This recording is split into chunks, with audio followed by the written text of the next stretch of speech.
How to buy a Netflix subscription.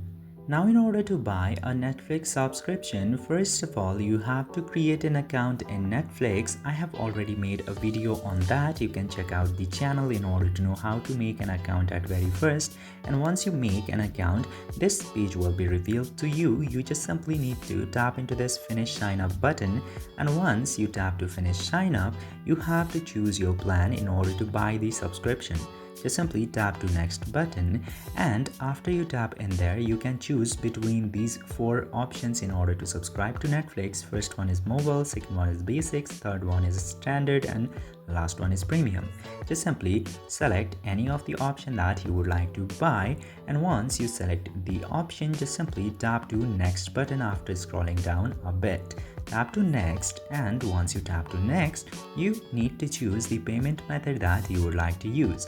Depending on the region you belong to, you might have a lot of payment methods or the option. You just simply need to pick the one which you would like to use.